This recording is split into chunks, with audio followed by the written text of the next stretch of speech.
Assalamualaikum warahmatullahi wabarakatuh. Innal hamdalillah nahmaduhu wa nasta'inuhu wa nastaghfiruh wa na'udzu billahi min shururi anfusina wa min sayyiati a'malina. May yahdihillahu fala mudhillalah wa may yudlil fala hadiyalah. Asyhadu an la ilaha illallah wahdahu la syarikalah wa asyhadu anna Muhammadan abduhu wa rasuluh sallallahu alaihi wa ala alihi washabihi wasallam. Sehat teman-teman semua? Kantongnya sehat? Tak kenal maka ta'aruf, main sayang-sayang aja. Tak kenal maka ta'aruf, berkenalan. Orang kadang-kadang bicara ta'aruf itu urusannya pernikahan aja, enggak. Ta'aruf itu perkenalan. Dari perkenalan itulah akan ada, takut sekarang ngomong sayang. Saya lahir dengan nama Dewa Putu Adi. Sebetulnya ada lagi panjangannya Sutrisna, itu dari nama kedua orang tua saya, Suteja Trisnawati. Asli Bali. Ibu saya Bali, Hindu, bapak saya Bali, Hindu, kakek, nenek, eyang, buyut semuanya Hindu dan semuanya orang Bali. Sebagai informasi saja, sebetulnya orang-orang yang ada di Bali itu orang Jawa Timur, Bapak Ibu. Sebetulnya kebanyakan terahnya itu Kediri, Gresik, itu kebanyakan. Mataram kalau bahasa dulu itu. Karena Pulau Bali itu pulau kosong. Masyarakat yang ada di Bali sejak dahulu itu kita sebutnya Bali Age. Bali Age itu hanya di pulau kecil di kaki gunung Batur. Kalau kita kenal sekarang itu Trunyan. Tahu Trunyan? Yang kalau ada yang meninggal itu hanya diletakkan saja di bawah pohon, itu tidak dikubur tapi tidak bau. Nah itu Bali Age. Itu Bali asli. Kalau saya atau keturunan orang Bali lainnya pasti bisa dipastikan pasti Jawa Timur. Jadi sebetulnya kalau dakwah di Jawa Timur kayak napak tilas, Pak. Mengetahui asal usulnya. Kayak kemarin saya baru minggu lalu saya ke Mojokerto, kemudian ke mana kemarin? Nganjuk. Jawa Timur itu di peta kecil, Pak. Cuman Masya Allah jauh-jauh betul. Dan kalau di Surabaya udah macet, sama kayak di Jakarta. Nama muslim saya Muhammad. Saya tidak pernah masuk Islam. Saya kembali ke Islam. Mereka-mereka yang sudah bersyahadat sesungguhnya adalah orang-orang yang kembali ke Islam, bukan masuk Islam. Sudah hakikatnya manusia Allah turunkan melalui rahim-rahim wanita itu dalam keadaan Islam. Kalau dia lahir tidak dalam keadaan Islam, itu karena orang tuanya bukan Islam. Siapa yang membawa agama Islam? Siapa yang membawa agama Islam? Kalau ada yang menjawab Nabi Muhammad Rasulullah sallallahu alaihi wasallam, itu salah besar. Kalau Islam yang bawa Nabi Muhammad sallallahu alaihi wasallam, apa agamanya Nabi Adam? Apa agamanya Nabi Ibrahim alaihissalam? Apa agamanya Nabi Nuh, Nabi Saleh, Nabi Musa, Nabi Isa alaihissalam? Satu-satunya agama yang Allah turunkan adalah Islam. Hanya Islam. Islam bukan agama baru, Islam bukan agama paling muda. Bukan. Islam itu Allah sendiri yang turunkan, dan satu-satunya agama yang Allah ridhoi hanya Islam. Maka sesuai dengan tema kita hari ini, bangga menjadi Islam. Yang jadi masalah sekarang, generasi umat Islam tidak bangga kepada keislamannya, tidak bangga kepada keislamannya. Pernah dengar ada berita pengajian dibubarkan? Ada? Belum pernah saya mendengar ada pengajian dibubarkan oleh agama lain. Yang membubarkan siapa? Yang membubarkan siapa? Orang Islam. Pernah yang viral kemarin itu, ada Al-Quran dibuang ke kloset, kemudian dikencingi, dan orangnya ketangkep. Ternyata orang apa? Islam. Bukan dari agama lain, tapi orang-orang Islam. Kemana kebanggaan mereka terhadap Islam? Kemana kebanggaan mereka terhadap Al-Quran? Al-Quran dari awal saja dibuka sudah menyebutkan Alif Lam Mim Zalikal Kitabu La Raiba Fi Hudal Lil Muttaqin. Ini petunjuk buat siapa? Orang-orang yang muttaqin, orang-orang yang bertakwa. Jadi kalau ada bapak ibu yang bertanya, kenapa ya orang masuk Islam kok jadi miskin, kok jadi susah, kok ekonominya jadi sulit, punya masalah 10 baru selesai 1 datang lagi 5, bertubi-tubi. Karena apa? Karena Allah yang sampaikan sendiri, kau mengaku Islam, kau mengaku beriman, apa kau pikir aku tidak uji? Allah uji. Allah uji kita dengan apa? Dengan ekonomi, dengan kesulitan, kesusahan. Bukan karena Allah tidak sayang kepada mereka yang masuk Islam. Bukan Allah tandanya kejam. Bukan. Tapi Allah ingin lihat keimanan kita. Apakah kau sungguh-sungguh beriman? Apakah kau sungguh-sungguh beriman kepadaku dan mau bertakwa kepadaku? Di agama Hindu, Bapak Ibu sekalian,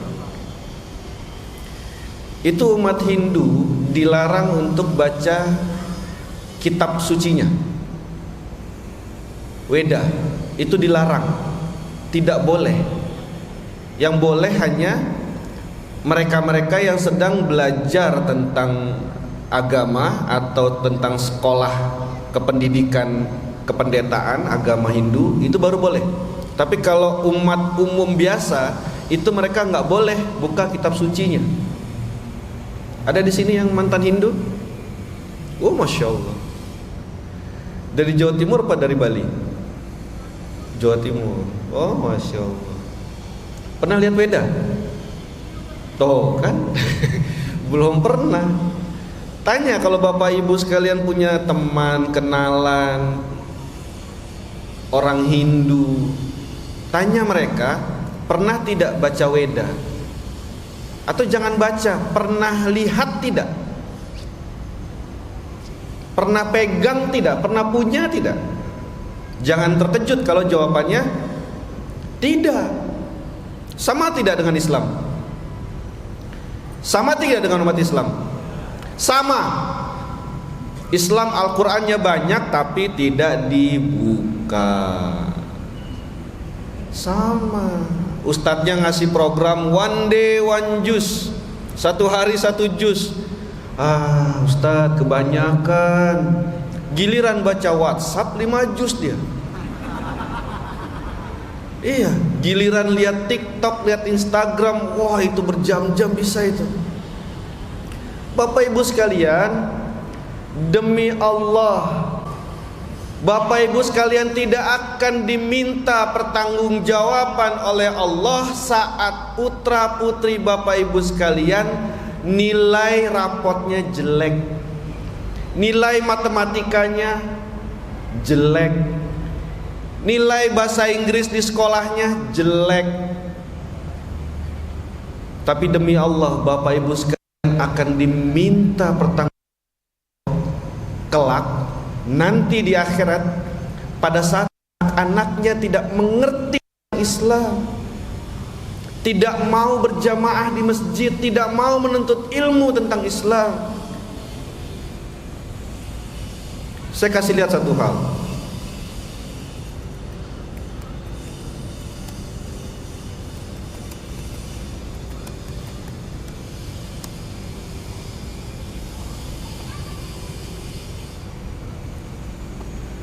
Pernah lihat ini? Kelihatan nggak di layar?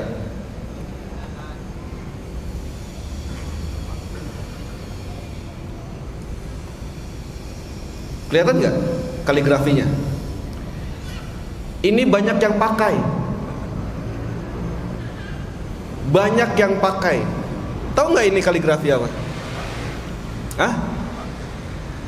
Doa Bapa Kami. Ada di sini yang mantan Katolik atau Protestan? Pasti tahu ya, doa Bapa Kami kan? Itu kaligrafinya.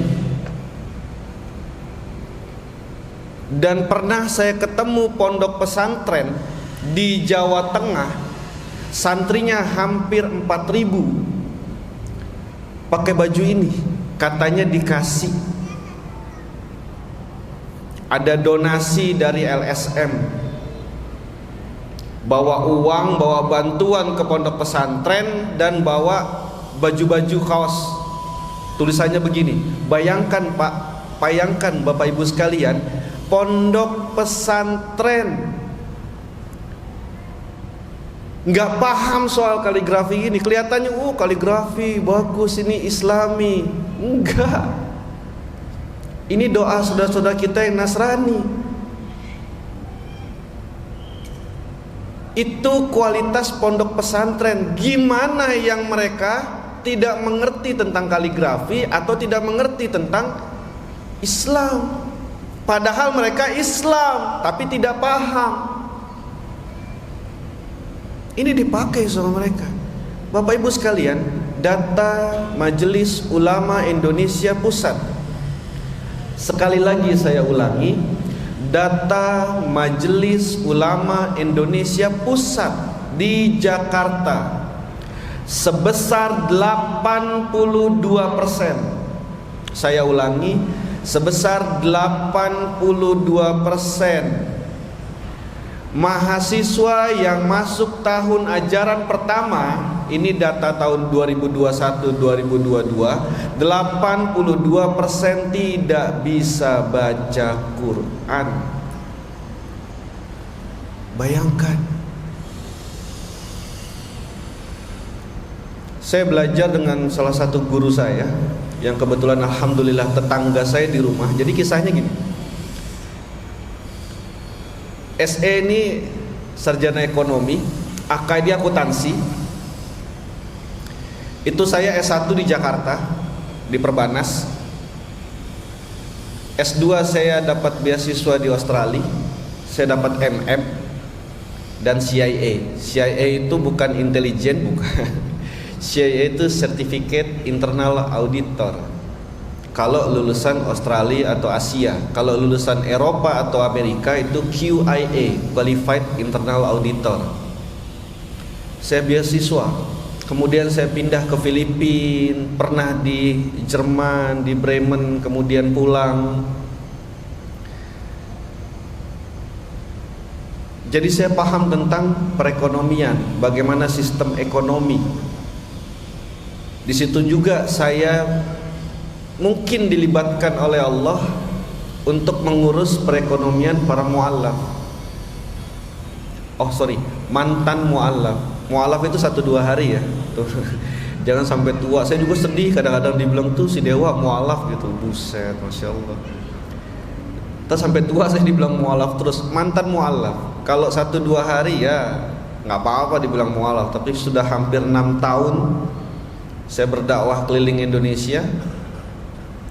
Bapak Ibu tahu grup band saya? Jangan-jangan nggak tahu lagi. Saya dulu main band, sekarang masih. Cuman dulu saya di sebuah grup band. Tahu grup band saya? Grup band saya dulu lagunya gini. Lumpuhkanlah ingatanku, hapuskan tentang dia. Tahu lagu ya? Nggak usah dihafal ya, itu lagu mudarat itu. Lagu banyak mudaratnya daripada syafaatnya itu. 18 tahun saya bermusik. Saya punya gaji dulu rata-rata sekitar 150 jutaan seminggu, tiap minggu. Belum royalti, karena lagu-lagu saya banyak. Ada lagu yang dinyanyikan Agnes Monica, Judika, The Massive, Afgan, Cakrakan, Kotak, apalagi ya, banyak. Jadi orang-orang musik tuh taunya saya pencipta lagu, sekaligus juga gitaris, anak band. Keren dulu katanya. Itu setiap bulan royaltinya paling rendah sekitar 1,1 sampai 1,2 miliar. Jadi saya belanja apapun gak pernah habis. Gitar saya banyak, satu gitar saja itu bisa buat beli mobil. Itu saking apa ya, ngerasa gak habis-habis uang. Saya nggak suka mobil saya biasa-biasa aja, tapi saya sukanya motor, makanya koleksi Harley, koleksi motor-motor gede, rumah, beli aset sana sini, nggak ngerasa. Saya belanjakan uang saya berapapun, kok lihat saldo kok nambah lagi, kok nggak habis-habis, kok nggak berkurang. Saya jarang beli baju, beli sepatu, karena biasanya dari sponsor semua, endorse. Sombong ya, gratis aja sombong ya. Itu setiap minggu dikirim baju baru lagi, celana baru, jaket, sepatu, semua pokoknya yang saya minta pasti dikasih. Tapi selalu merasa ada yang kosong. Jadi teman-teman semua nggak usah heran, ada artis, selebritis, terkenal, banyak uang, populer, tapi matinya bunuh diri, ada nggak? Ada. Kenapa? Utang nggak punya, cicilan nggak punya, masalah juga hampir nggak ada, kok bunuh diri gitu. Itu dulu yang saya rasakan gitu. Setiap hari kerjanya manggung, rekaman, keluar kota, apa segala macam. Tidur saya tuh cuman kalau nggak di mobil atau di pesawat. Hampir nggak punya kehidupan. Pulang dari luar kota sampai di rumah jam 1, jam 2 malam, nanti jam 4, setengah 5 sudah dijemput lagi untuk syuting di TV. Acara TV itu pagi-pagi Pak, dijemputnya Pak. Jam setengah 5, jam 5. Dulu tuh ada dahsyat, ada inbox segala macam jam segitu. Jadi sama jamnya kayak kuliah subuh. Sama, itu dijemputnya jam segitu. Tapi kok makin hari rasanya makin kosong, ada yang kurang. Apa ini? Ternyata saya tidak kenal Tuhan. Berhubung agama saya Hindu, saya belajar tentang Hindu. Saya belajar tentang agama saya, terutama kitabnya. Kebetulan kakek juga seorang pendeta dulu. Saya belajar agama Hindu. Bapak Ibu coba sebutkan deh, apa sih hari raya agama Hindu yang Bapak Ibu tahu? Nyepi, apalagi? Waisak Kuda, Galungan, Kuningan, Siwaratri, Saraswati, banyak. Tapi tidak ada satupun hari raya besar agama Hindu yang ada di Indonesia dirayakan di India. Dan begitu pula sebaliknya, tidak ada hari raya besar Hindu di India dirayakan di Indonesia. Kalau sebagian kecil iya, tapi kalau jadi libur nasional atau dirayakan secara nasional, secara Hindu tidak ada. Jangankan Hindu di Bali dengan Hindu yang ada di India, Hindu Bali dengan Hindu Jawa Timur di Tengger beda, Hindu Bali dengan Hindu di Lombok beda, Hindu Bali yang ada di Bali dengan yang ada di Lampung beda, dengan yang ada di Sri Lanka beda, dengan yang ada di Nepal beda. Waktu itu logika saya berpikir, kalau semuanya beda, terus yang benar yang mana? Beda dengan Islam. Sebagai informasi, saya tinggal di Jakarta Timur, arah-arah mau ke Bekasi. Di Bekasi itu, ini sebagai informasi saja ya, sholat zuhurnya 4 rakaat Pak, dan pakai bahasa Arab. Saya waktu di Jogja pun begitu, nggak ada waladolin, inji, nggak ada, sama semua. Amin. Waktu saya di Bremen juga begitu. Di Jerman itu puasa 22 jam, dingin, paling dingin di sana minus 15 ingat saya. Itu maghribnya jam 10.45, 10.15 itu maghribnya. Imsaknya subuh itu jam 2.45. Jadi bayangkan, 10.15 habis maghrib langsung isya, habis isya langsung tarawih, habis tarawih langsung imsak, langsung sahur, terus lanjut sholat subuh, puasa lagi, dingin. Tapi nggak pernah gara-gara dingin sholat subuhnya jadi 1 rakaat gitu, nggak ada. Tetap dua Arab, bukan bahasa Jerman. Itu Islam. Dan kalau di Hindu dulu, ada yang pernah tahu Trimurti?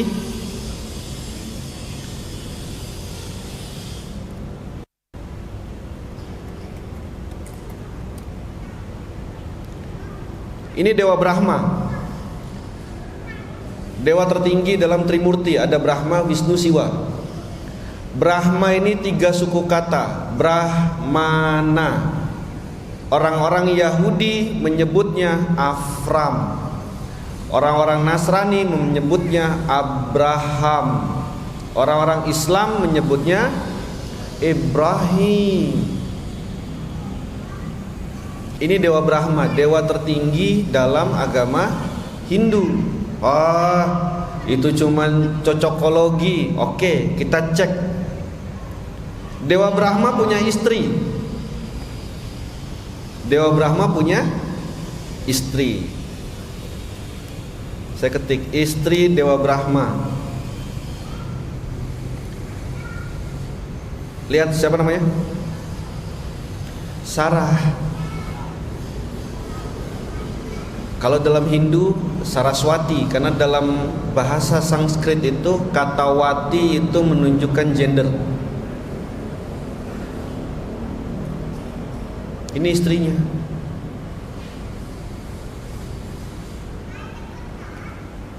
Dan dalam Hindu ada aksara Tuhan.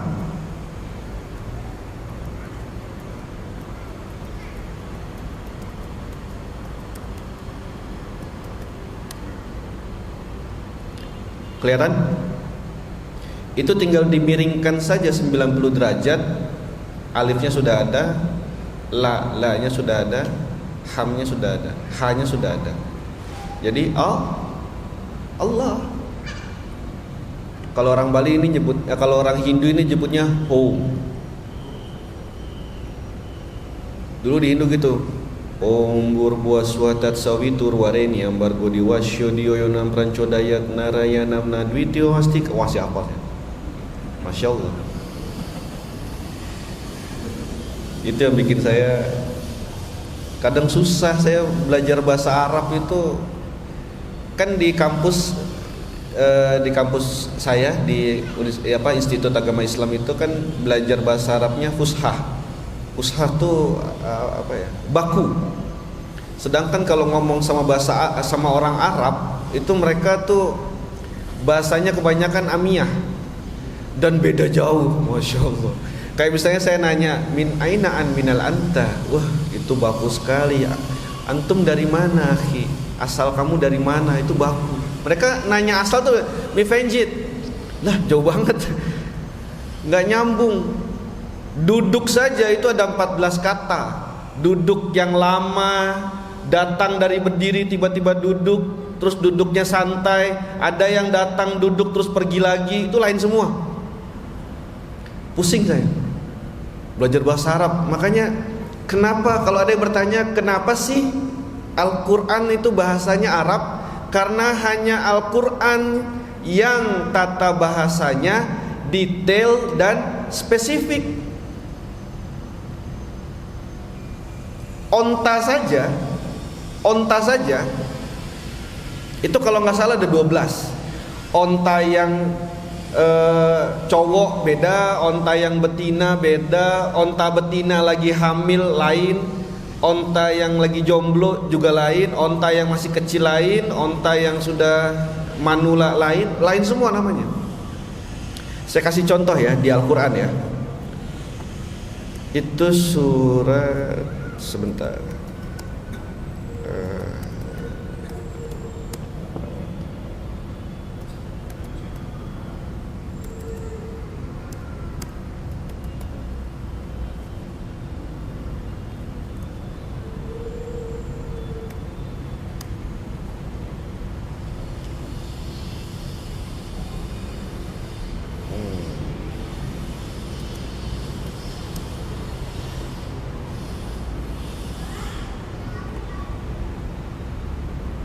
Kebaca nggak tulisannya? Kebaca? Ini surat An-Naml ayat 18. Saya masih belum bisa kayak guru saya, Ustaz Adi Hidayat, karena hafalan saya masih campur aduk karena saya ngafalin 5 kitab suci. Waktu saya sekolah di India dulu, saya kan asrama. Nah di asrama itu ya namanya tinggal ada di negara lain, jadi senengnya jalan-jalan. Nah disitulah saya sering lihat kalau sore itu ada satu tempat itu ramai terus. Saya tanya itu apa? Oh itu Peace Foundation, tempat orang belajar agama-agama. Bukan satu agama tuh, belajar agama-agama. Mereka tahu saya Hindu dan mereka tahu saya dari Indonesia, bukan dari India. Mereka terima saya langsung dengan ketua pemilik dari Peace Foundation itu yang akhirnya jadi guru saya. Saya diajarkan kitab-kitab lain dengan beliau. Bertepatan beliau juga akhirnya saya bersyahadat, yaitu Dr. Zakir Naik. Saya lama dengan beliau. Jadi kadang-kadang hafalan saya tuh Masya Allah. Kalau di tempat kita di Bekasi, di Ustadz Adi Hidayat, itu hafalan Quran itu 5 kelipatan 5, 10, 15, 20. Gitu Pak cara ngafalinnya. Jadi jangan pernah berpikir saya sudah berumur, saya tua. Dulu sahabat Nabi juga tua semua Pak, tapi hafal Quran. Tergantung niatnya saja. Kalau 5 itu umum.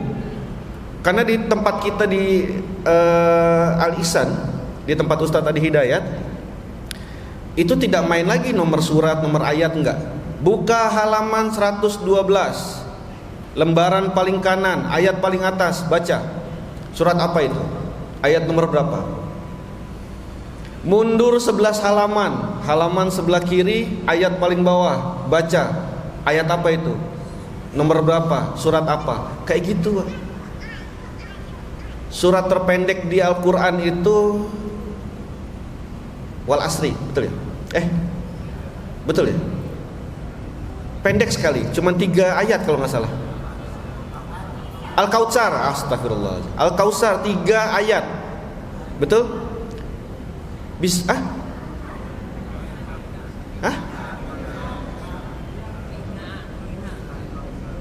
Iya, mereka bisa baca dari bawah Pak. Dari bawah ke atas. Al-Fatihah saja yang setiap hari kita baca, dia bisa dari tengah ke bawah, bawah ke tengah, terus dari atas ke tengah, itu bisa semua. Masya Allah. Kalau di Ustadz tadi itu kita kelipatan 5. Jadi kalau orang nanya, contoh misalnya Al-Baqarah ayat ke-6, ya kita ingat 5-nya dulu. Ulaika ala hudan min rabbihim wa ulaika humul muflihun. Itu kita ingat ke-6-nya, kita ingat 7-nya, ingat 4-nya. Sama kalau tanya Al-Quran ayat Al-Baqarah ayat 11, 12, 9, yang kita ingat 10-nya dulu. Fi qulubihim maradun fazadahumullahu marada wallahum adzabun alimun bima kanu ya'dzibun. Itu cara ngafalin di sana. Dan kita dilarang makan yang pahit sama yang asam. Nah itu dua tuh pantangannya. Nggak boleh makan yang pahit dan yang asam. Dan 1 hari harus libur murajaah, menghafalkan. Jadi hafalannya udah 30 juz, misalnya dia liburnya Sabtu, jadi imam tetap bacanya kul huwallahu ahad, Allahus, nggak ngafalin. 1 hari harus libur. 1 hari dalam sepekan. Gitu cara kita di sana. Nah ini An-Naml, balik lagi ke An-Naml. Oke, saya baca terjemahan bahasa Indonesia saja biar cepat. Hingga ketika sampai di lembah semut. Nah ini terjemahannya betul nih. Ratu semut berkata, wahai para semut, masuklah ke dalam sarangmu agar kamu tidak diinjak oleh Sulaiman dan bala tentaranya, sedangkan mereka tidak menyadari. Ini terjemahannya betul, karena rata-rata terjemahan Al-Quran itu tulisannya berkatalah seekor semut. Coba cek deh, buka HP-nya coba. Yang punya kuota aja, yang nggak punya kuota masukin. Coba cek, pasti terjemahan yang lama berkatalah seekor semut. Ini bagus nih. Semut dalam bahasa Arab itu naml. Tapi di ayat ini itu tulisannya namlatui. Ilmuwan abad ke-21 baru tahu bahwa kawanan semut yang mimpin betina ratu semut. Pertanyaannya, Rasulullah tahu dari mana ini? Memang dulu Rasulullah nonton Animal Planet gitu atau Discovery Channel gitu atau apa? Dari mana Rasulullah tahu?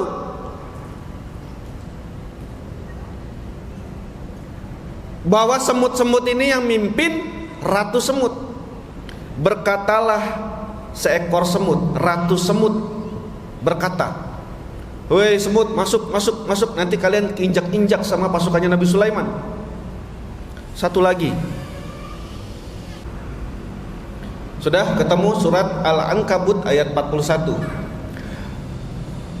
Perumpamaan orang-orang yang menjadikan selain Allah sebagai pelindung adalah seperti laba-laba betina. Nih, ini benar nih ejaannya, apa terjemahannya? Karena terjemahan biasanya seperti laba-laba yang membuat sarang. Jadi nggak ada kata betinanya. Membuat sarang. Sesungguhnya rumah yang paling lemah ialah rumah laba-laba.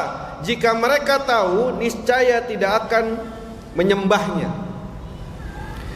Di sini kata kerjanya itu baiti. Dan di sini terjemahannya betul, laba-laba betina.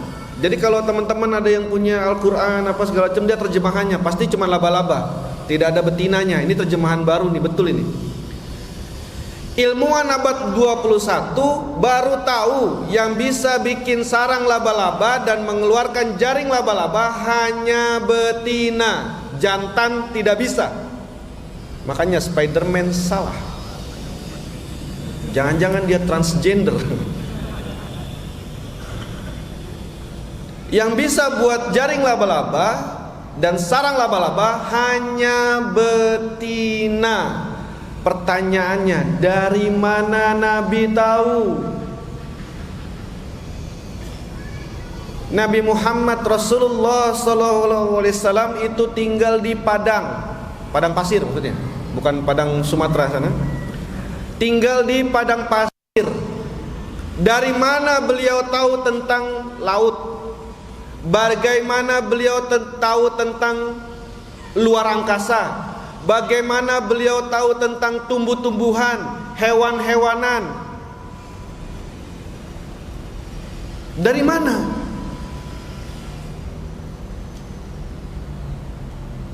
Kalau bukan Allah yang memberitahu. Di Al-Quran begini banyak banget. Semua tuh ada penjelasannya. Bahkan saya terakhir pernah mengkaji soal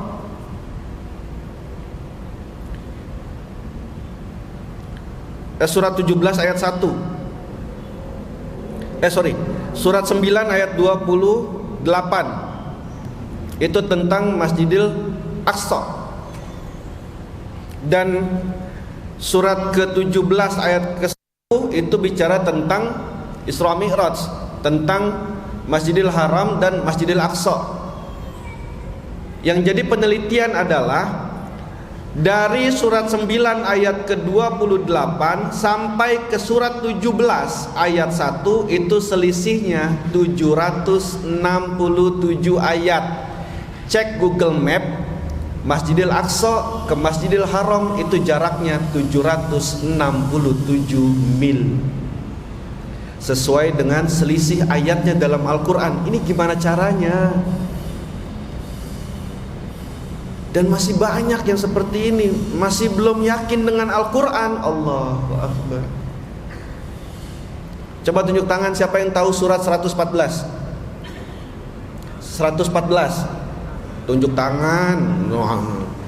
Itu aja saya pernah tanya di sebuah IT, sekolah Islam terpadu. Mereka nggak tahu. Nggak tahu. Sama kita juga, kalau tadi kan hafalan ayat, hafalan nomor surat juga begitu, kelipatan 5. Jadi kalau misalnya ditanya surat 98, kita ingat surat 100-nya dulu. Jadi tahu 98 tuh Al-Bayyinah. Kita surat kesekian surat Ar-Rahman nomor berapa, itu kita tahu dari selisih-selisih kelipatan 5, 10, 15. Itu hafalan-hafalan. Itu anak-anak kecil, Pak. Bayangin, Pak, anak umur 6 tahun, 7 tahun. Makanya saya kadang dulu waktu di tempat Ustaz tadi itu malu banget, udah tua, sok keren lagi kan, pakai baju wah kayak mau show gitu kan. Baca Quran belepotan, nggak bisa, ngebut saya, Pak. Iya, dan saya bisa begini itu bukan saya hebat, tapi guru-guru saya yang pintar didik saya.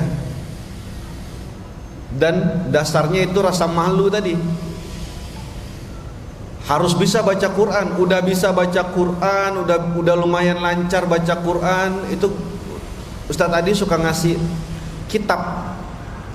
Ini Wak, baca. Informasi ya. Kitab-kitab umat Islam tuh nggak ada yang tipis. Tebel, dibuka hurufnya kecil-kecil. Gundul. Saya bilang, Ustadz yang gondrong aja saya masih susah. Belajar harus bisa baca pelan-pelan nih apa. Terus pelan-pelan susah sekali. Itu harusnya Islam. Kenapa? Kita sudah masuk Islam, kita sudah kembali ke Islam, tapi tidak belajar tentang Islam, malu. Malu sekali. Dan begitu pun yang sudah Islam, jangan jadi sombong. Karena saya sering ketemu, wah sombong sekali. Tenang aja Ustadz, insya Allah saya masuk surga kok. Saya hafal Quran. Iblis juga hafal Quran. Bahkan lebih hebat iblis. Semua nabi pernah lihat beliau, tahu sejarahnya. Ketemu Allah, iya. Jenderal para malaikat, iya. Siapa yang tahu nama asli iblis? Tunjuk tangan. Ya Ustaz, Azazil. Tahu artinya Azazil? Azazil itu artinya yang terhormat, yang dimuliakan. Ada yang bilang juga sang ahli ibadah. Bayangkan, itu nama agung itu. Bahkan beberapa riwayat itu pernah menyebutkan iblis itu sholat sunnah 2 rakaat itu lamanya 200 juta tahun. Masya Allah. Ini yang sholat 5 menit kayaknya buru-buru banget. Saya lihat di TV itu di daerah mana gitu, sholat tarawih 7 menit. Sholat pakai helm, Pak, ngebut. Allahu Akbar, Allahu Akbar, sampai Allah. Kata Allah, kalau Allah bisa ngomong, kita lihat ya, ini mau kemana sih orang-orang buru-buru amat gitu. Bapak Ibu sekalian, saya Islam ini masuk ke tahun ke-6. Tahun ke-6. Alhamdulillah saya sudah menjalani 5 kali Ramadan. Dan masuk tahun ke-6, Saya sudah ketemu 4 nabi dan 2 Imam Mahdi, terakhir di Pondok Kopi, Jakarta Timur. Dan Masya Allah ada pengikutnya, Pak.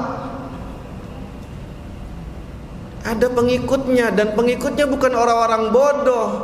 Ada yang cendekiawan muslim, ada yang orang-orang universitas, akademis tentang Islam, jadi pengikut Nabi, Pak. Indonesia ini negara penghasil nabi baru terbanyak di dunia. Bahkan ada yang pernah ngaku malaikat Jibril. Masya Allah, ditangkap polisi waktu itu, ditahan berapa? 4 tahun. Coba, hebat polisi kita. Jibril ditangkap sama dia, luar biasa. Sekarang ada yang ngaku-ngaku bisa bicara dengan semut. Wah, Allahu Akbar. Keren ya Indonesia tuh. Dan pengikutnya ada? Ada, Pak. Ada. Coba teman-teman bayangkan ya, gimana nanti Dajjal yang ngedip aja hujan turun. Sudah tidak ada makanan di dunia ini, yang punya makanan hanya Dajjal. Orang terbelah, meninggal, mati bisa dia bangkitkan. Saking baiknya Allah, keningnya Dajjal pun bertuliskan kafaro, kafir. Tapi lihat nanti pengikutnya Dajjal siapa? Saudara-saudara kita yang muslim. Muslim yang apa? Yang munafik. Tidak paham tentang Islam, tidak mengerti tentang Islam, tidak mau belajar dengan Islam, tentang Islam. Mereka lebih pilih untuk menjadi sekuler. Mereka lebih pilih untuk jadi liberal. Akidahnya pasti akan didangkalkan. Biasanya lisannya dia sebutkan, bang, semua agama sama. Agama sebelah bilang, ngapain Islam? Islam surganya baru insya Allah. Kalau kita pasti agama sebelah. Saya kasih lihat.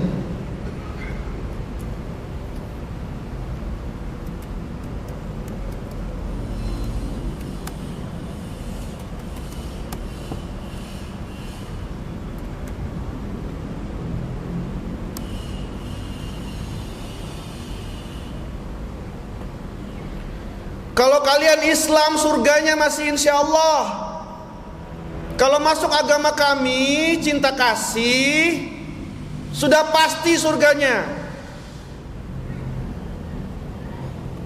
Saya kasih lihat. Mudah-mudahan kebaca. Baca di atasnya. Sebenarnya kamu harus berkata, jika Tuhan menghendaki, kami akan hidup dan berbuat ini itu. Ini di Alkitab mereka. Dan ini cetakan baru. Mau lihat cetakan lamanya? Di bawahnya tuh.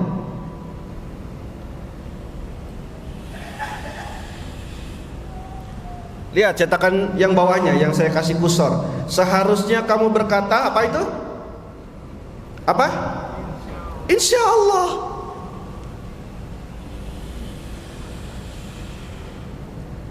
Terus mau ngatain Islam lagi? Cara mereka ibadah.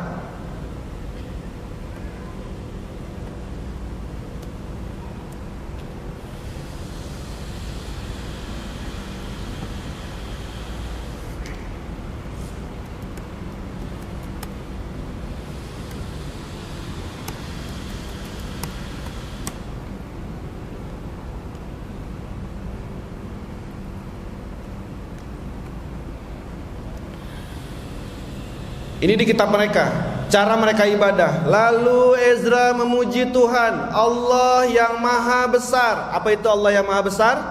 Allahu Akbar. Dan semua orang menyambut dengan amin, karena belum ada Al-Fatihah. Sambil mengangkat tangan. Kira-kira gimana? Begini gitu? Atau gini atau gimana? Ngangkat tangan. Makanya kalau ngelihat patung-patung mereka, foto-foto kayak Nabi Isa alaihissalam, Yesus, atau Sang Buddha Gautama, atau foto-foto gambar-gambar para dewa-dewa. Biasanya tangannya cuma sebelah begini, betul? Harusnya dua-duanya sambil mengangkat tangan. Kemudian mereka berlutut dan sujud menyembah kepada Tuhan dengan muka sampai ke tanah. Bukan duduk tepuk, enggak. Ini ajaran mereka. Mereka juga mengajarkan datang ke bait Allah. Kalau kau sudah datang ke bait Allah, buka kasutmu, buka alas kakimu, basuh wajahmu, tanganmu, kakimu, kemudian putari bait Allah. Putari bait Allah. Jika kamu tidak tahu apa dan yang mana bait Allah, maka ukurlah panjangnya 50 hasta, lebarnya 50 hasta, tingginya 50 hasta. Anak SD tahu 50 kali 50 kali 50 itu bangunan apa? Ka'bah. Puasalah kalian seperti halnya mereka di bulan ke-9. Sama di Hindu juga begitu. Manusia yang datang dengan membawa ajaran Tuhan dengan sempurna, datang dengan naik unta, berperang dengan 4 sahabatnya, pergi dari kota kelahirannya, kemudian kembali lagi ke kota kelahirannya, tidak disusui oleh ibu kandungnya, lahir di tanggal 12 di bulan Mahtab. Bulan Mahtab itu bulan ketiga, Rabiul Awal. Nama ayahnya Visnuyas, artinya hamba Tuhan. Nama ibunya Sumatri. Sumatri artinya si pemegang amanah. Tuhan hadiahi dia kendaraan tercepat. Mereka beribadah dengan cara dipanggil. Semuanya ada, Pak. Saya dikejar polisi, dikejar Densus, itu cuman gara-gara saya bilang Islam dan Rasulullah Sallallahu Alaihi Wasallam itu ada di semua agama, ada di semua kitab. Pasti. Lihat, saya kasih tunjuk satu lagi. Ini di kitab mereka juga. Ada namanya kitab nubuat. Nubuat itu seperti ramalan. Dan dulu murid-murid Yesus itu bertanya, wahai guru, guru bukan Tuhan, wahai guru, jika engkau nanti tiada, siapa yang melanjutkan dakwahmu?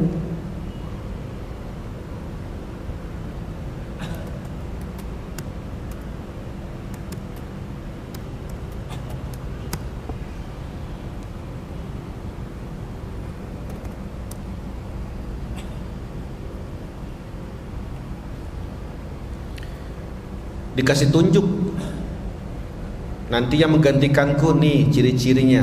Dan apabila kitab itu diberikan kepada orang yang tidak dapat membaca dengan mengatakan, baiklah baca ini, maka ia akan menjawab, aku tidak dapat membaca.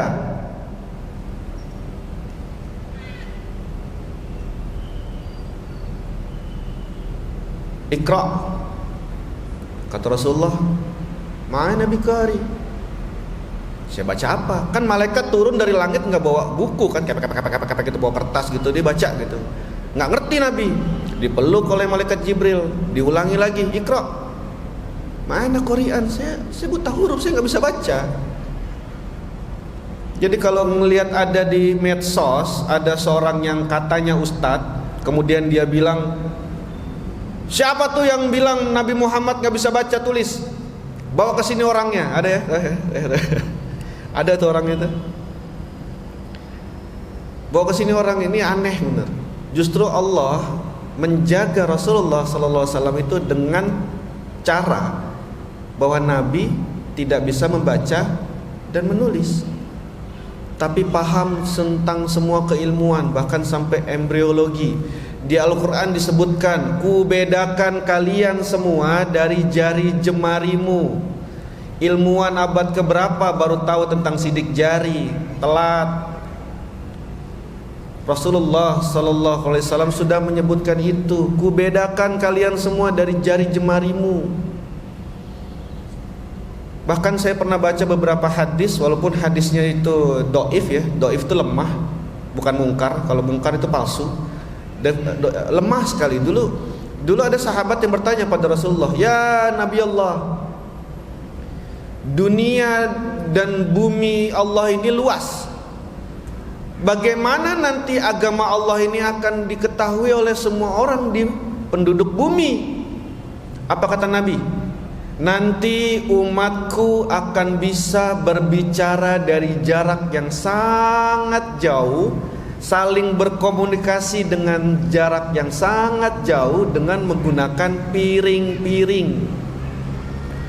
Sahabat mana ngerti pakai piring gimana? Coba lihat sekarang tuh, satelit-satelit bentuknya kayak apa? Parabola tuh bentuknya kayak apa, Pak? Piring. Bahkan Nabi pernah menyampaikan, nanti umatku itu bisa bepergian dengan jarak yang sangat jauh dengan menaiki sebuah benda yang panjang kanan dan kirinya sama.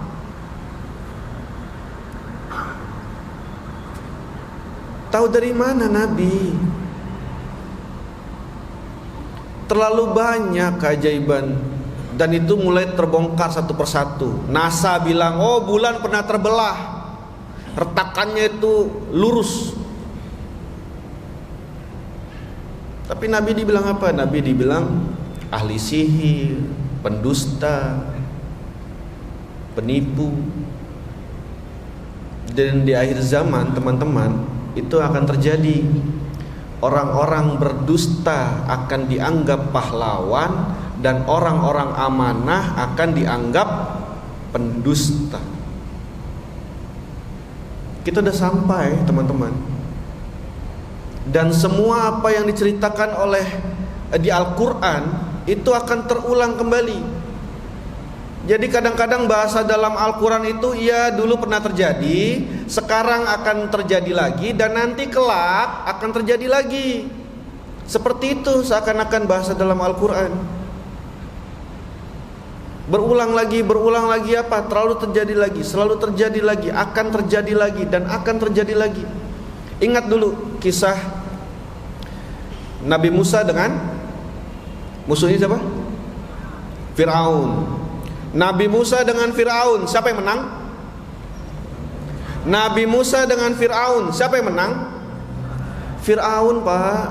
Yang lari siapa? Yang punya pasukan siapa? Yang punya bala tentara siapa? Yang punya pasukan besar untuk perang itu siapa? Fir'aun.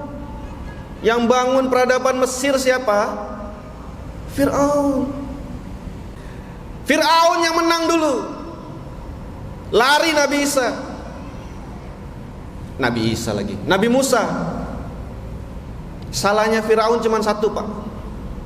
Nyusul. Coba kalau nggak nyusul. Dan malaikat Jibril tahu, wow, Fir'aun mau tobat. Mau tobat dia nih. Di akhir-akhir ajalnya nih, lagi tenggelam-tenggelam sama air gitu. Mau tobat nih, apa yang dilakukan malaikat Jibril? Apa yang dilakukan malaikat Jibril? Disumpal mulutnya. Disumpal. Ya, lagi gini mau tobat nih. Sumpal mulutnya, jangan sampai. Bayangkan. Dari dulu itulah yang terjadi dengan umat Islam. Umat Islam diusir, nurut, pergi. Nabi diusir dari Mekah, pergi. Masalahnya adalah kalau kata orang Betawi itu masih diudak. Masih dikejar, mau dibunuh, mau dibantai. Sahabat bertanya, "Ya Nabi Allah, gimana nih?" Ya udahlah. Masa kita diam melawan? Pada saat umat Islam melawan, dibilang Islam yang radikal, Islam yang fanatik, Islam yang teroris, ya kan? Teman-teman lihat ya, jenggot saya cuma segini, tadinya panjang. Saya potong sedikit, pendekin gitu karena kurang rapi gitu. Saya kepingin panjangin semua, dan segini aja saya tuh dibilang, wah dandanan kamu kayak teroris gitu. Gara-gara berjenggot. Kakek saya itu pendeta Hindu, jenggotnya seperut pak. Seumur di hidup dia tidak pernah disebut teroris. Karena apa? Bukan Islam. Siapa yang bilang Islam itu teroris? Nih, media. Coba bayangkan teman-teman, saya pakai pakaian seperti ini, ya, pakaian seperti ini, terus bawa ransel, terus ke Trans ini deh, Trans Mall, Transmart, ke mall. Di tengah mall saya lempar itu tas, tuh saya teriak Allahu Akbar. Apa yang terjadi? Ustazah juga kabur pasti. Iya. Kenapa? Image-nya Islam tuh begini. Pokoknya kalau ada yang bilang Allahu Akbar itu mau perang. Betul gak? 2 kali kota kelahiran saya dibom. Bom Bali 1, bom Bali 2. Saya DLN, Dai Lapas Nasional, resmi. Saya masuk ke penjara manapun. Jadi kalau Bapak Ibu mau tahu siapa Ustadz yang suka paling sering keluar masuk penjara, saya pak. Ratusan kali se-Indonesia. Tapi alhamdulillah bukan karena kasus, dakwah di sana. Di Gunung Sindur ada Rian Jombang tau? Yang sodomi, mutilasi anak laki-laki di bawah umur tuh kan. Terus ketemu dulu Freddy Budiman di Nusa Kambangan. Habaib-habaib kita, ulama-ulama kita juga ditangkap, di penjara. Ada Ustadz Abu Asir, ada Habib Rizik, Habib Hanif, Habib Bahar bin Smith, banyak. Dan saya ketemunya di dalam. Dan pada saat ada ulama di penjara, itu penjara berubah jadi pesantren. Akrab mereka. Ada di Salemba itu Hercules, tahu Hercules? Preman Tanah Abang, matanya udah nggak ada satu, tangannya yang kanan sudah hilang, kayu itu. Sahadat pak, masuk Islam pak, Hercules. Cuma lagi kesel aja saya sama dia. Pilih 02, ngapain? WhatsApp, nggak saya balas. Sama kayak Master Limbat. Master Limbat itu kakak angkat saya. Jadi waktu saya pindah ke Jakarta itu saya nggak punya tempat tinggal, dan saya tidurnya itu di rumah Mas Limbat. Dan sebagai informasi dia bawel. Jadi diem tuh cuma di TV, aslinya bawel banget, ngomong terus nggak habis-habis. Dan kalau saya dakwah di tempat-tempat yang rawan, itu saya ajak beliau. Saya pernah waktu itu di Timur Leste. Nah ada sebuah wilayah, saya lupa namanya, kayak bahasa Portugis gitu. Itu ada masjid layak pakai, tapi ditutup seng, nggak boleh ada yang sholat, karena mereka nggak suka kalau ada orang Islam yang sholat di situ. Nah karena kita mau sholat zuhur, ya kita buka sengnya. Masuk ke dalam itu masih bersihin botol-botol anggur, masih bersihin alat-alat kontrasepsi, masih bersihin alat-alat narkoba, itu di dalamnya sudah bersih, baru kita sholat. Kita cuman berdelapan. Keluar itu ada 300 orang menghadang. Itu saya ceritain di YouTube saya itu. Itu 300 orang pakai parang. Dan korlapnya, korlap itu apa ya? Yang mimpin gerombolan itu 300 orang itu seorang pendeta. Saya waktu itu bilang, ya Allah, mungkin dakwah kali ini sudah waktunya kontrak saya habis di dunia. Saya mikirnya gitu waktu itu. Pas lihat ke kiri saya lupa kalau bawa Master Limbat. Saya bilang gini, Mas, maju Mas. Kok aku katanya? Wah sampean yang sakti kok. Maju dia. Wah begini dia. Terus orang yang pendeta tadi itu yang bawa parang, dia lihat gini. Ini Limbat kan yang di TV gitu. Ada cuman gitu doang. Wah, Master Limbat ke rumah saya, istri saya, anak-anak, mertua, ngefans semua. Akhirnya Pak, saya diajak makan. Coba itu Masya Allah. Saya waktu itu mikirnya, wah mati pulang nih. Diajak makan. Bahkan Master Limbat ikut saya berdakwah. Saya kalau di lapas-lapas gitu, kayak di Bandung kemarin di Sukamiskin itu lapas wanita, saya ajak Master Limbat. Saya ke Makassar pernah ajak Master Limbat. Ke Bali saya ajak pernah Master Limbat. Seru aja. Ke Kalimantan ngajak dia tuh seru gitu. Kapan lagi jamaah dengar suaranya dia kan? Asal mati semua kamera, nggak boleh ada kamera ngomong dia. Akhirnya dijamu makan. Sampai keluar pertanyaan seperti ini, Master Limbat luar biasa ya, bisa sakti kayak begini, gimana caranya? Tahu jawaban Master Limbat apa? Karena saya Islam Pak Pendeta. Wih, kaget saya dia ngomong begitu. Tapi saya biarin, saya nggak komentar gitu. Saya sakti ini karena Islam. Kalau Pak Pendeta nggak percaya, silahkan ambil air mendidih katanya. Air mendidih. Saya akan bisa buat air mendidih itu dingin dengan baca 3 kali Yasin.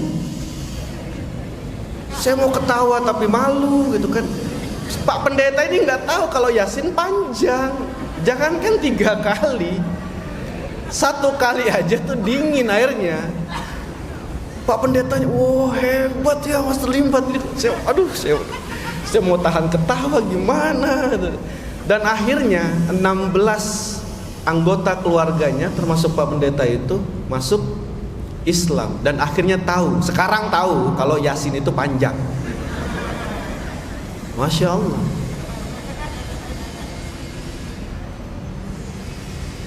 Jadi dakwah kita itu, saya Duta Dai Pelosok bersama guru saya Ustadz Abdul Somad itu di Dewan Dakwah Islamiyah di Jakarta. Kita keliling-keliling itu ke pelosok. Besok pun saya ada jadwal di NTT, di Kupang, Nusa Tenggara Timur. Nusa Tenggara Timur itu saudara kita yang muslim hanya 8%. 90% lebih itu Katolik. Dan lucunya, kampus terbesar di Kupang, Nusa Tenggara Timur, terbaik, terbesar itu Universitas Muhammadiyah. Dan orang tua di sana, walaupun mereka Katolik, mereka bilang ke anak-anaknya, "Hei nak, kamu harus belajar yang pintar supaya kamu cerdas dan bisa masuk Muhammadiyah." Masya Allah. Saya waktu itu dakwah di sana itu sholat zuhur, masjidnya lebih besar daripada ini, tapi cuma 2 soft. Saya bingung, saya tanya sama Pak dosennya, Pak dosen, perasaan tadi di luar tuh mahasiswa banyak sekali, banyak banget mahasiswanya. Kok sholat zuhurnya cuma 2 soft? Maaf Ustaz, itu non muslim. Kaget saya. Padahal mereka pakai kerudung, baju koko, pakai peci gitu ya. Tapi ternyata non muslim. Jadi 70% mahasiswa di Universitas Muhammadiyah Kupang itu 70% non muslim. Dan saya pernah sehari sebelum saya pulang ke Jakarta di Kupang itu, saya dakwah sama Mas Sakti. Tahu Sakti? Sakti Silaon Seven. Saya sama beliau itu di kafe kopi.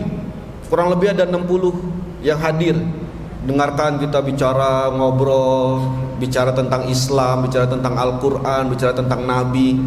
Ternyata selesai acara baru dibilangin sama panitianya, "Bang, tadi yang hadir 60-an orang, yang muslim cuma 4 sisanya bukan." Wah, untung gak ngomong sembarangan.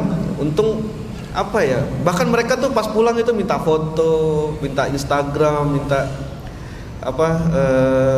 medsos saya, nomor telepon, foto-foto. Senang mereka saya datang ke sana karena saya tuh ngobrolnya sama anak-anak muda. Itu seru. Karena yang jadi masalah sekarang adalah generasi muda umat Islam yang tidak bangga dengan Islamnya, merasa Islam dari lahir tapi tidak mau paham tentang Islam, tidak mau belajar tentang Islam. Akhirnya apa? Buta. Kerudungnya panjang. Sekolah di Islam terpadu, tanya nama-nama YouTuber hafal, tanya nama-nama artis K-pop hafal. Giliran ditanya rukun iman, rukun Islam, dia enggak tahu. Masya Allah. Coba bayangkan, Pak. Ini yang terjadi dengan umat Islam kita. Kalau dulu mungkin masih banyak model-model kristenisasi, sekarang enggak. Mereka akan membiarkan anak-anak muda generasi Islam dalam keadaan Islam. Kerudung ya, sholat di masjid iya, KTP-nya Islam iya, tapi akidahnya dangkal. Dengan apa? Dengan paham-paham sekuler, dengan paham-paham liberal, dengan paham-paham LGBT, ya, dengan paham-paham feminisme. Ini banyak nih teman-teman yang akhwat, halo, perhatikan di TikTok ya. Ini banyak sekarang kayak gini. Nanti ada viti-viti gitu ya, viti-viti dengan musik-musik gitu. Kita wanita harus kuat, kita wanita harus bisa mengalahkan dunia, kita wanita, itu paham itu sekularisme. Makanya saya pernah sangat mendukung sekali itu, ada yang di TikTok tuh pernah bilang gini, urus saya. Ada perempuan ngomong gitu, urus saya. Apa itu wanita independen? Apa itu wanita karir? Nggak ada, urus saya mau diurus gitu. Kenapa? Islam tuh begitu. Zaman tabiin dulu, tabiin dulu, zaman dulu, istri-istri itu melayani suaminya. Terdengar ada suara kudanya atau ontanya suaminya hadir, seperti Rasulullah itu, wow, istrinya lari loncat semua masuk kamar. Untuk apa? Berhias, dandan, pakai wangi-wangian. Untuk apa? Menyambut suaminya. Bahkan ada kisah seorang istri menyambut suaminya datang, pulang ke rumah, kemudian dihidangkan makanan, dipersilahkan suaminya duduk, dilap keringetnya. Sebelum suaminya makan, sang istri ngambil cambuk, diserahkan ke suaminya. Wahai suamiku, jika aku kurang baik melayanimu, jika ada ucapan atau perkataanku yang menyinggungmu atau membuatmu marah, atau bahkan hidangan makanan yang kuhidangkan ini tidak membuatmu selera makan, kuberikan cambuk ini, cambuk aku. Istri, dulu, sekarang, innalillah. Pulang makan, suaminya keasinan, asin gitu. Apa kata istrinya? Masak sendiri. Udah bagus dimasakin, ngomel aja pokoknya. Suaminya capek pulang kerja, itu istrinya pakai masker bengkoang, matanya pakai timun 2 gini. Assalamualaikum mah. Waalaikumsalam. Ada makanan Pak? Bikinin makanan tuh buat bapak. Allah. Jadi kalau teman-teman di sini nanya, saya berdakwah selama ini keliling Indonesia, pernah ada pertanyaan, Bang Dewa, paling susah berdakwah di mana? Saya bilang berdakwah di rumah. Sama siapa? Istri. Itu perkara kondangan aja, saya kasih tahu Bu. Perkara mau kondangan, itu istri saya bawa baju biru sama merah. Dia nanya ke saya, "Pak, pakai yang mana? Yang biru apa yang merah?" Kan dia nanya Pak ya. Nanya kan harus dijawab. Saya bilang yang biru aja, yang biru bagus. Tahu jawabannya apa? Yang merah keren Pak. Kesel gak? Kesel. Tadi dia nanya, saya udah jawab, dibantah lagi sama dia. Ribut 2 jam itu gara-gara pilih baju biru atau merah. Kesel saya, keluar aja di teras rumah gitu. Tunggu 2 jam, keluar bajunya hijau. Saya keliling Indonesia itu, kalau pulang ke rumah itu, istri saya tuh sukanya ke mall. Wajar, wanita kan suka ke mall. Pak, jalan-jalan yuk ke mall, ajak ke mall, gandeng. Kadang ada yang kenalin saya gitu, wah Bang Dewa mesra banget ya sama istrinya. Ini bukan mesra Pak, karena kalau nggak saya gandeng, dia masuk toko situ, masuk toko situ, masuk toko. Jadi gandeng terus Pak, demi amannya saldo. Gandeng terus. Kalau laki-laki punya 2 pasang sepatu, itu kebanyakan. Banyak, betul nggak Pak? Rusak aja itu masih cari tukang sol, tukang sepatu. Perempuan nggak bisa. Nggak bisa. Saya udah paham. Bener. Istri saya tuh kalau ke mall dia udah ngomong gini, "Pah, sepatunya lucu." Ah, udah. Kalau saya nggak beli, itu alamat tidur di garasi. Itu aneh. Rumah saya yang beli, duit saya. Tapi kalau dia marah, saya yang tidur di garasi. Masya Allah, perempuan jangan dilawan. Perempuan harus benar. Dan perempuan pasti benar. Naik motor sen kanan belok kiri itu lampunya Pak yang rusak Pak. Pun nggak pernah salah. Jadi kalau ada istri bapak-bapak tanya, kadang mereka suka ada pertanyaan jebakan. Pertanyaan begini, "Pak, aku gemukan ya." Wah, saran saya Pak, pura-pura mati aja Pak. Sesak napas kayak atau apa, jangan dijawab Pak. Itu jebakan Pak. Kalau kita jawab, "Enggak ah, kayaknya mama langsing-langsing aja." Papa bohong Pak. Nah, kalau kita bilang, "Kemarin sih mama lebaran tuh kayaknya agak banyak makan." Papa jahat. Dua aja itu Pak, bohong sama jahat. Perempuan cuma pingin satu. Saya dakwah, saya punya pengajian perempuan itu di Tangerang. Itu saya kasih nama Universitas Jurusan Ibu Rumah Tangga. Itu dari 16 orang dulu, sekarang hampir 400-an. Itu sekarang 600-an. Dan dulu awal-awal saya dakwah di sana, mata saya sakit Pak. Karena apa? Warna-warni. Kadang make upnya juga gitu. Matanya biru, pipinya kuning, bibir merah. Saya bilang jadi kayak barongsai. "Nggak apa-apa Ustadz, kan cantik," katanya. Cantik itu buat suami, bukan buat orang lain. Wanita itu ingin dibilang cantik. Bener. Jadi bapak ibu sekali, bapak-bapak nih ya, saya kasih tahu, mau meluluhkan hati wanita gampang. Bangun tidur puji dia, "Masya Allah, istriku cantik sekali." Dia tahu Pak, dibohongin tahu. Cuma seneng nggak? Seneng. Bangun tidur tuh pagi-pagi kita udah bilangin, "Cantik sekali. Aroma nafasmu seperti bunga mawar." Mana ada Pak? Dia tahu Pak. Tapi seneng nggak? Seneng. "Kau bagaikan turun dari surga." Oh, apa bisa aja. Pasti gitu. Padahal kan iblis juga turun dari surga kan, ya sama ya. Seneng. Kenapa? Saya dakwah di perempuan ingin selalu dianggap cantik. Saya bilang, saya kalau ketemu ya, ini teman-teman di luar, banyak saudara muslimah kita di luar sana yang pakainya minim, nggak pakai kerudung, aurat masih terbuka sana sini, pakai celana pendek, saking pendeknya balapan sama celana dalam. Itu banyak di luar sana. Dakwahi mereka dengan apa? Dengan lembut. Jangan gini, mbak muslim kan? "Iya, saya muslim."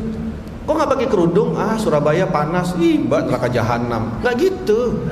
Itu dia nggak akan mau malah cinta dengan Islam, nggak akan itu. Akhirnya apa? Benci. Saya sering ketemu seperti itu. "Mbak, Masya Allah mbak, cantik banget." "Bentar mbak ya, kayaknya di mobil ada istri saya punya kerudung deh." "Sebentar ya mbak ya, saya ambilin." Pakein, terus saya fotoin. Masya Allah mbak, lihat mbak, kecantikan mbak jadi berlipat 1000 kali. Saya bilang gitu. Seneng. "Nanti mbak pakai terus ya mbak ya. Kalau misalnya mbak nggak mau pakai, ya kasih orang deh, jangan dibuang." Karena dibilang cantik, dia pakai terus Pak. Iya. Perempuan tuh cuman pengen dibilang cantik, pengen dipuji. Kalau mau adem di rumah Pak, puji istri, selesai. Betul, selesai. Puji mereka. Semua perempuan, nggak peduli mau kerudung, mau cadar, mau apa, semua perempuan memang sudah kodratnya ingin dipuji, dibilang cantik. Lihat aja dari selfie. Laki-laki nih ya, saya kasih tahu. Laki-laki selfie paling alis naik 1, cekrek, selesai. Beres. Perempuan Pak, cuk. Semua lihat galerinya, fotonya sama semua. Untuk apa? Untuk di medsos, untuk diperlihatkan ke orang lain bahwa dia cantik dan ingin dipuji. Kalau ada yang muji, Masya Allah, "Ukti cantik betul." "Oh, makasih." Begitu. Makanya teman-teman semua, ayo kita bangga jadi Islam. Dengan cara apa? Kenalkan Islam keluar sana. Mereka yang benci Islam itu sesungguhnya mereka tidak kenal dengan Islam. Dakwahi mereka. kenalkan pada Islam. Mereka punya pertanyaan, jawab. Dan teman-teman di sini semua, teman-teman mualaf, mantan mualaf, masuk Islam, kembali ke Islam dan sekarang sudah jadi muslim dan muslimah. Ayo belajar. Belajar tentang Islam, tunjukkan adab dan akhlaknya orang Islam. Karena tadi diinformasiin, saya biasa ngisi pengajian tuh 2 jam 3 jam gitu. Karena dari jauh-jauh saya kesini, bayangin. Cuman sebentar gitu, tapi ya Masya Allah, insya Allah apa yang saya sampaikan jadi manfaat. Maafkan, ya ada tanya jawab ya? Boleh tanya jawab, tanyanya gampang-gampang aja. Bang, habis wudhu kentut batal nggak gitu? Kan gampang saya jawabnya gitu kan. Kalau ada pertanyaan boleh, teman-temannya ada pertanyaan. Saya jawab dari yang lebih senior. Insyaallah. Syukran, barakallah, jazakallah khair. Apa yang dibanggakan dari Islam? Hanya Islam kaum atau umat yang memegang miftahul jannah. Kuncinya surga.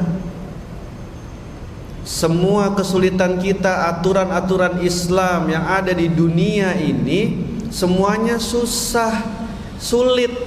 Karena apa? Karena hadiahnya surga. Kalau hadiahnya kipas angin, gampang. Sholat suka-suka. Dulu saya digituin Pak. Dewa, ngapain jadi Islam fanatik? Islam biasa-biasa aja. Saya bilang Islam biasa-biasa itu gimana? Biasa nggak sholat, biasa nggak puasa, biasa nggak ibadah. Apa? Kebanggaan dalam Islam saya kasih contoh.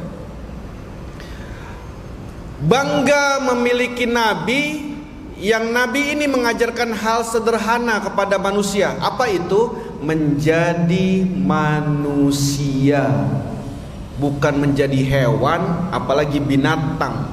Apa yang Rasulullah Sallallahu Alaihi Wasallam ajarkan adalah akhlak dan adab sebagai muslim. Ini yang beliau tunjukkan. Bagaimana beliau waktu berdarah, bercucuran, sibuk beliau itu menadahi darahnya jangan sampai jatuh ke tanah. Sahabat bertanya, "Ya Nabi Allah, kenapa kau sibuk menadahi darahmu?" "Karena aku dengar malaikat yang menjaga gunung itu, satu darahku menetes ke tanah, maka gunung-gunung ini akan mereka angkat dan mereka akan timpakan ke orang-orang fasik itu, ke orang-orang kafir itu. Aku nggak mau. Aku nggak mau itu terjadi. Aku datang dan Allah kirim aku ke dunia untuk memberi syafaat, bukan menjatuhkan laknat." Bayangkan, itu Nabi. Nabi dihina dia, Nabi dicaci maki dia, nggak pernah melawan.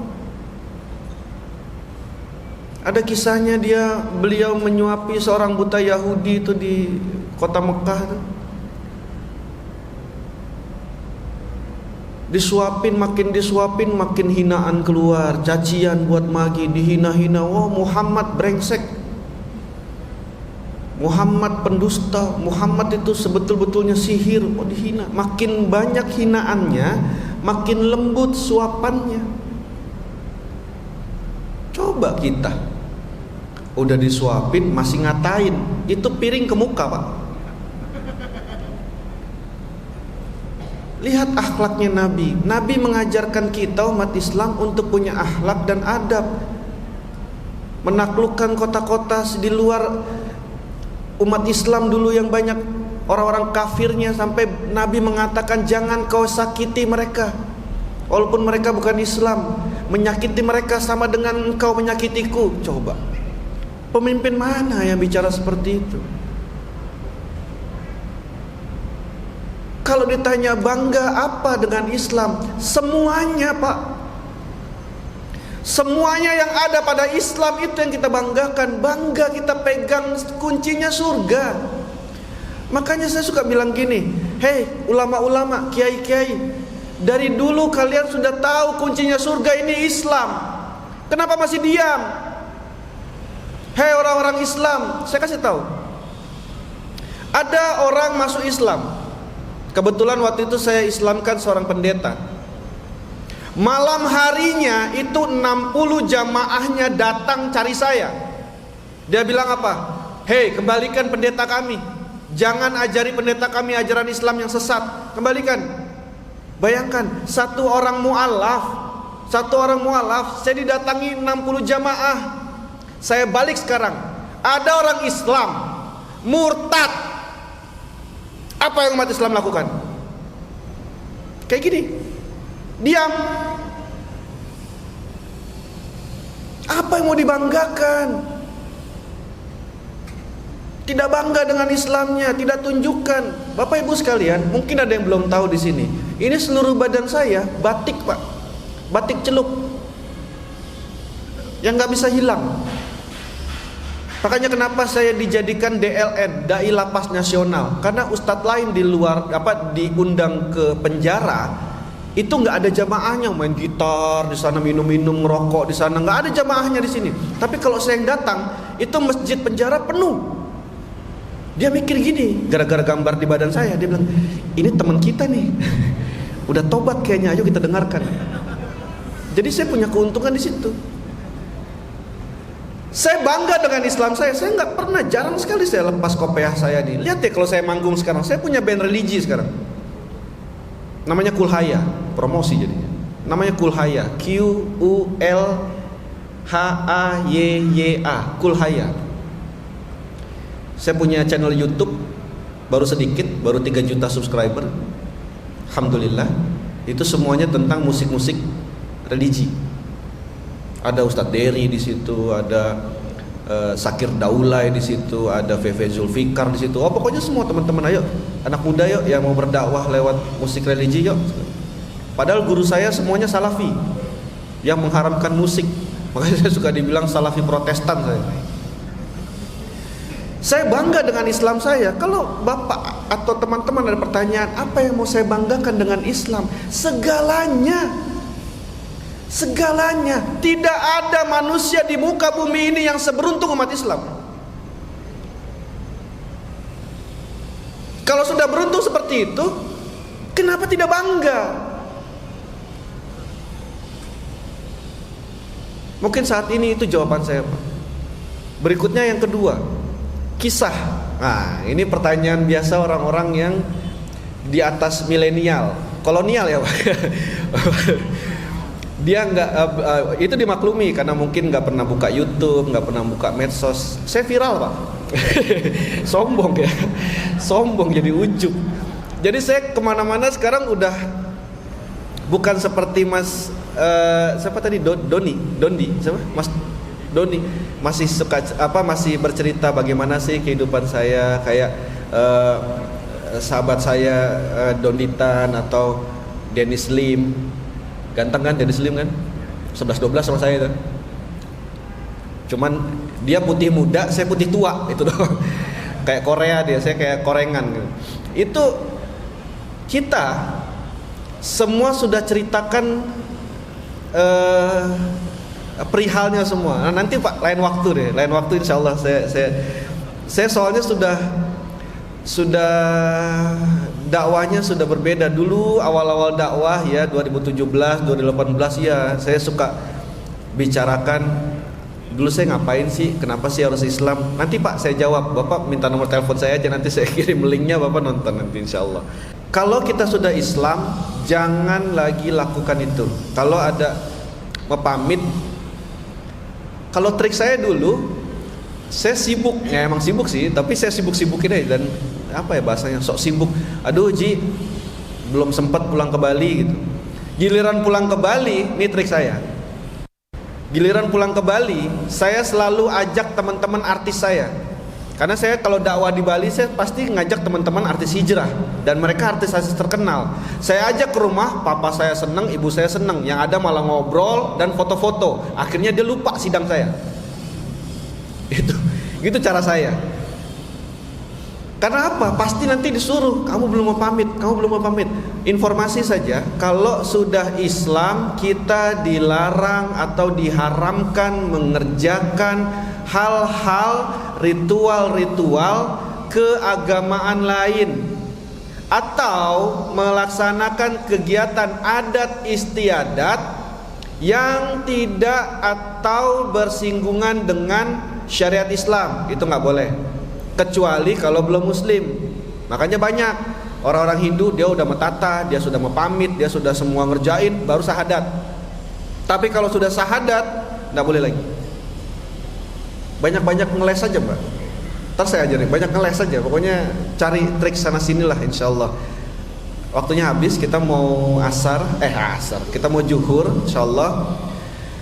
Teman-teman yang masih ada pertanyaan atau ingin menghubungi saya, bisa tanya ke DKM Masjid atau ke panitia, nomor telepon saya, atau ke Instagram saya boleh, ke YouTube saya boleh, ke TikTok saya boleh.